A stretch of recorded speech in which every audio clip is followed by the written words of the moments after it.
At 73, Evelyn walks into her favorite café, greets the barista by name, and slides into a window seat, savoring the warmth of the sun on her skin. She radiates joy, confident, connected, at peace. But few know the loneliness she once carried, the nights spent wondering if happiness was behind her. No one tells you that healing loneliness isn't about filling silence. It's about rediscovering yourself. Today, we uncover 15 life-changing insights that helped women like Evelyn embrace joy, starting with the first. Understanding loneliness isn't just about being alone. 1. Loneliness isn't just about being alone. It's about feeling unseen or disconnected. Evelyn had always thought loneliness meant being physically alone. But even in a room full of people, she felt invisible, as though she were fading into the background. Conversations seemed to skim the surface, and the people she once relied on had drifted away, some due to distance, others to time, and some painfully to loss. She tried keeping busy, filling her days with small errands and television shows, but nothing filled the void of meaningful connection. The silence in her home echoed something deeper, a longing to be seen, heard, and truly known. It wasn't until she admitted this to herself that she began to understand the difference between solitude and loneliness. Solitude could be peaceful, chosen, even fulfilling. Loneliness, on the other hand, was the aching feeling of being emotionally disconnected, even when surrounded by others. Recognizing this was her first step toward change. She didn't need to simply be around people. She needed to reconnect with the parts of herself that longed for real, meaningful bonds. 2. Past losses and unresolved grief can deepen feelings of loneliness. Evelyn hadn't realized how much the past still lived within her. She told herself she had moved on, that time had done its job, but certain moments, an old song, a familiar scent, the sight of an empty chair, brought emotions rushing back like waves she couldn't control. Losing loved ones had left spaces in her life that could never truly be filled. But instead of allowing herself to grieve fully, she had unknowingly built walls around her heart. She avoided talking about her pain, brushing off memories that felt too heavy. She believed staying strong meant not looking back. But grief, when left unspoken, has a way of deepening loneliness. The more she suppressed her emotions, the more isolated she felt. Conversations with friends felt hollow because she wasn't truly present. Part of her was still trapped in the past. It wasn't until she allowed herself to sit with her feelings, to name her grief, that something shifted. She started writing letters to those she had lost, not to send, but to say the things left unsaid. She looked through old photo albums and let herself cry, not as a sign of weakness, but as a release. Facing the weight of her grief didn't make it disappear, but it lightened her loneliness. She wasn't moving on from the people she lost. She was moving forward with them in her heart. 3. The fear of burdening. Others can prevent meaningful connection. Evelyn had always prided herself on being independent. She didn't want to be the person who complained too much or needed constant reassurance. When friends asked how she was doing, she smiled and said, "Oh, I'm fine, just keep busy," even when she wasn't. Deep down, she worried that if she admitted her loneliness, it would make others feel obligated to check in more often, and she didn't want to be seen as needy. She convinced herself that keeping her struggles private was the strong thing to do. But strength, she came to realize, wasn't about pretending everything was okay. It was about allowing others to show up for her, just as she had done for them. When she finally confided in a friend about her loneliness, she was met with something unexpected: understanding. Her friend admitted she had felt the same way at times, that she too had hesitated to reach out for fear of being a burden. That conversation opened a door. Instead of assuming people were too busy, Evelyn started inviting them for coffee, calling just to chat, and being honest when she needed company. What she had feared most, being a burden, was never real. The people who cared about her wanted to be there, and by opening up, she not only healed her loneliness, but gave others permission to do the same. 4. Your value doesn't diminish with age. How to reclaim self-confidence. Evelyn had spent years defining herself through the roles she played: mother, wife, caretaker, employee. But as life changed, she found herself wondering, who am I now? Without the same responsibilities, without people depending on her in the way they once did, she felt like she was fading into the background. She started to notice the small ways self-doubt crept into her thoughts.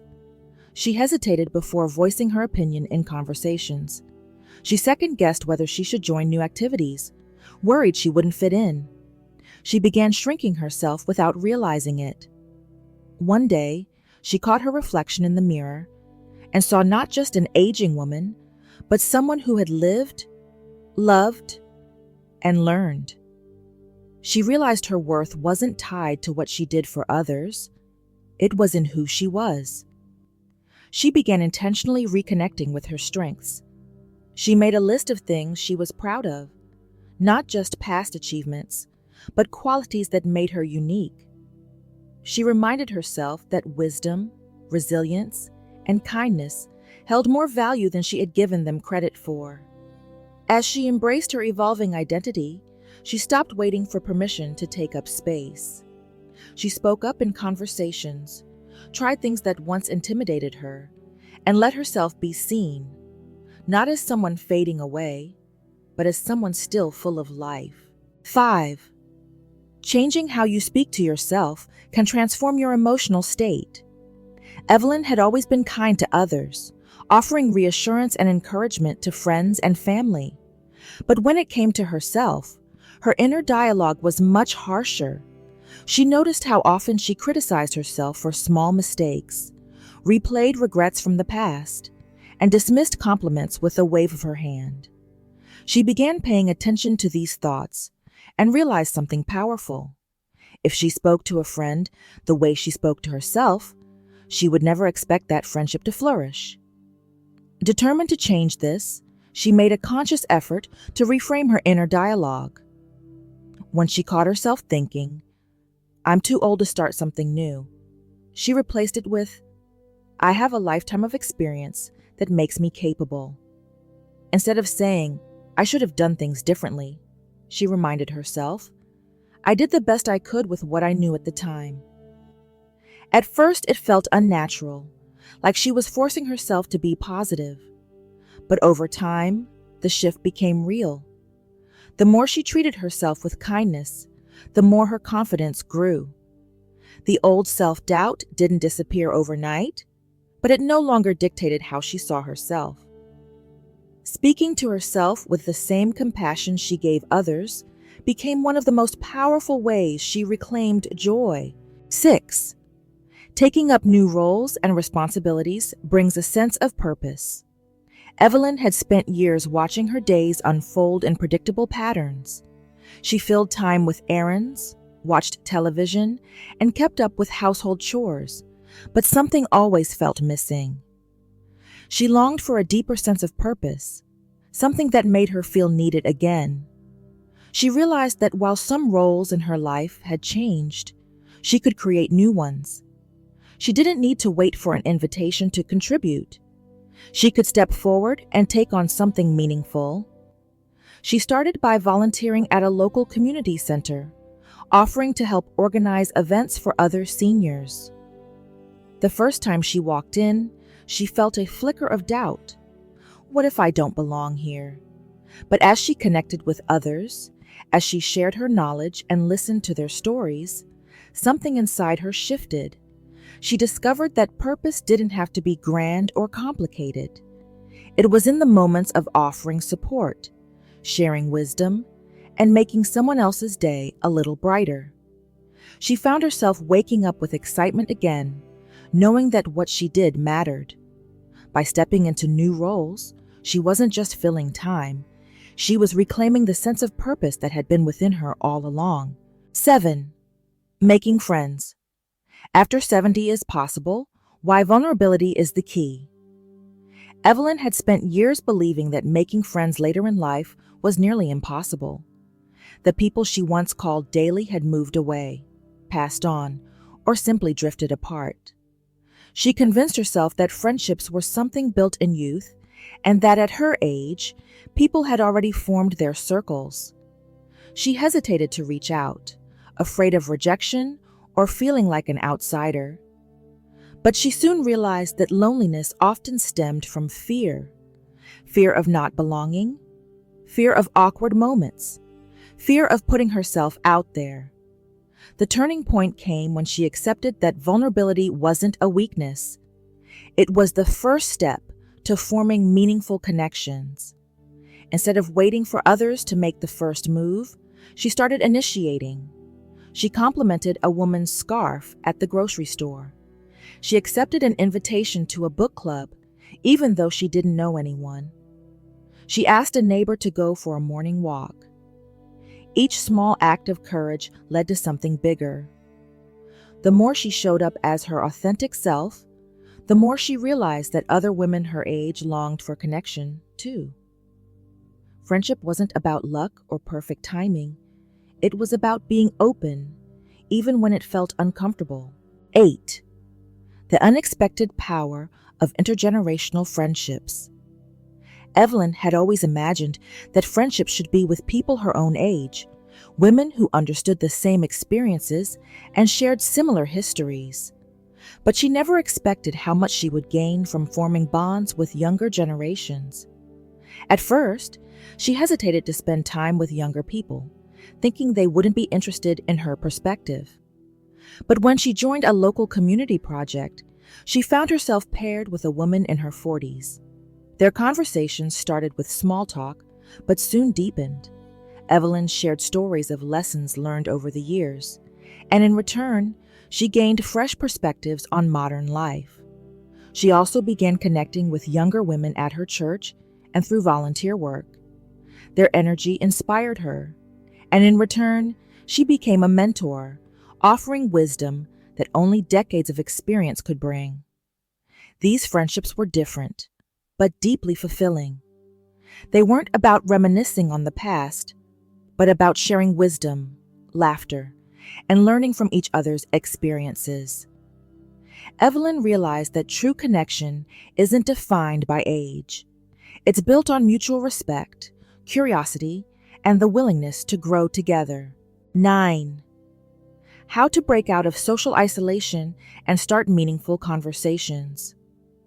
Evelyn had once believed that her days of deep, fulfilling conversations were behind her. She spent years avoiding social events, feeling as though she no longer had anything new to offer. But as she embraced the idea of forming new connections, she discovered that meaningful conversations were still possible. It was just a matter of knowing how to start them. She realized that people often stayed isolated, not because they wanted to, but because they didn't know how to bridge the gap. She noticed how often small talk ended with, "How are you?" followed by the automatic response, "I'm fine." But these exchanges didn't invite deeper connection. She decided to change the way she approached conversations. Instead of asking, "How are you?" she started asking, "What's something that made you smile today?" Instead of waiting for others to open up, she shared small pieces of her own story first, allowing others to do the same. As she did this, she found that people responded with warmth and eagerness. Simple questions led to unexpected stories, and strangers became acquaintances. Breaking out of isolation wasn't about grand gestures. It was about making small but meaningful efforts to turn everyday interactions into opportunities for connection. 10. Small, joyful rituals can rewire your brain for happiness. Evelyn had already opened her heart to new connections and experiences, but something still felt incomplete. She had spent so much time focusing on healing loneliness that she hadn't yet cultivated consistent personal joy. She realized that happiness wasn't something that just happened. It was something built through intentional daily habits. She started small. Every morning, instead of rushing through breakfast, she made a ritual out of it, lighting a candle, playing soft music, and savoring each sip of her coffee. In the afternoons, she carved out time for something she loved, whether it was reading a book, painting, or walking in nature.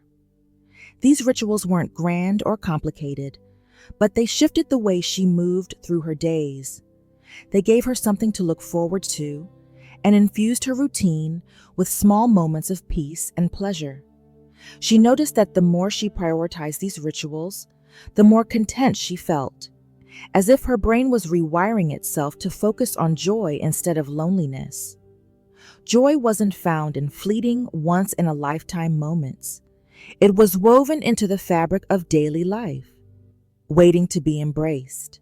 11th, movement and nature as powerful antidotes to loneliness. Evelyn had spent years believing that physical activity was just about staying in shape. But as she embraced new habits, she discovered that movement wasn't just about the body. It was about the mind, too. She began taking daily walks, first out of routine, then out of necessity. As she strolled through the park, she felt the warmth of the sun on her skin, the rhythm of her steps syncing with her breath. She noticed the changing seasons, the small details she had once overlooked. The more she moved, the more connected she felt, not just to the world around her, but to herself. She also started stretching in the mornings, a simple act that grounded her before the day began. Sometimes she danced to music alone in her living room, letting go of self-consciousness and allowing joy to take over. The movement wasn't about fitness goals or discipline. It was about shaking off stagnant energy, about reminding herself that she was alive, present, and capable. With each step, stretch, and sway, she felt loneliness loosen its grip, replaced by a quiet sense of belonging within her own body. 12. Creative expression can heal emotional wounds and bring fulfillment. Evelyn had always admired creativity in others, painters, writers, musicians, but she had never seen herself as creative. She thought of artistic expression as something that required talent, something reserved for those with a gift. But as she explored new ways to bring joy into her life, she decided to try something different. She picked up a journal and started writing, not with the goal of creating something profound, but simply to put her thoughts on paper. She experimented with watercolors, letting the brush move without worrying about the outcome. She joined a local storytelling group, sharing memories from her past that had never been spoken aloud. At first, she felt awkward, unsure if she was doing it right. But soon she realized that creativity wasn't about perfection. It was about self-expression. The more she allowed herself to create without judgment, the more she felt a deep, unexpected sense of fulfillment. Each act of creation became a way of processing emotions she had buried, of expressing feelings she hadn't known how to put into words. It wasn't about the final product. It was about the joy of the process, about allowing herself to be seen in a way she never had before. 13. Letting go of the past makes a room for new beginnings. Evelyn had spent years holding on to the past. Some memories brought her comfort, but others kept her stuck. She often found herself replaying moments of regret, relationships that had faded, and opportunities she wished she had taken. The weight of the past was always present, shaping her thoughts and emotions. She didn't realize how much space these lingering thoughts occupied until she started making a conscious effort to release them. She began by recognizing what she could not change. The past had already happened, and no amount of wishing could rewrite it. What she could control was how she carried those memories forward. She chose to let go of old grudges, to forgive where she could, not for others, but for her own peace. She stopped defining herself by what she had lost, and instead focused on what she still had. As she released the hold the past had on her, something remarkable happened. She felt lighter. Letting go wasn't about forgetting. It was about allowing herself to step forward without being tethered to what once was. 14. How practicing gratitude creates emotional resilience. Evelyn had always believed in counting her blessings, but she had never fully embraced gratitude as a daily practice. She often found herself dwelling on what was missing rather than appreciating what remained. She hadn't realized that shifting her focus could transform not only her mindset, but also her emotional resilience. She started a simple habit. Each morning, she wrote down 3 things she was grateful for. At first, they were obvious things: good health, a roof over her head, food on her table. But as days passed, she began noticing the smaller moments: sunlight streaming through the window, a kind conversation with a neighbor, the scent of fresh coffee. Gratitude didn't erase the challenges in her life, but it changed how she responded to them. When she faced difficulties, she found herself looking for the lesson instead of just the hardship. She became more aware of the joy woven into her daily life, realizing that happiness was often found in the simplest moments.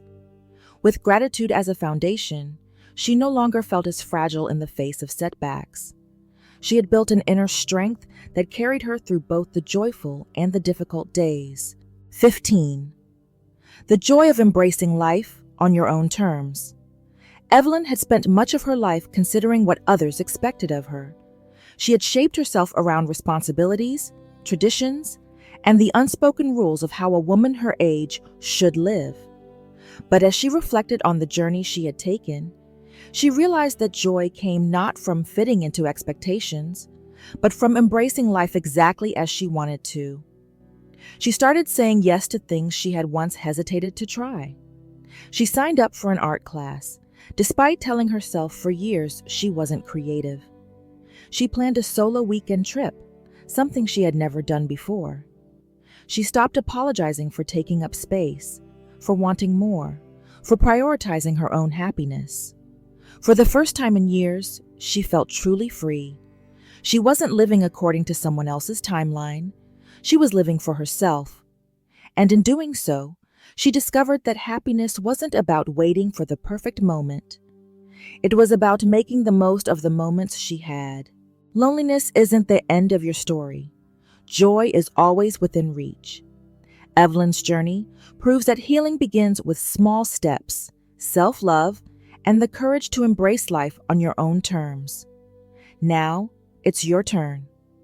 Open your heart, welcome new beginnings, and step forward with confidence. Joy awaits.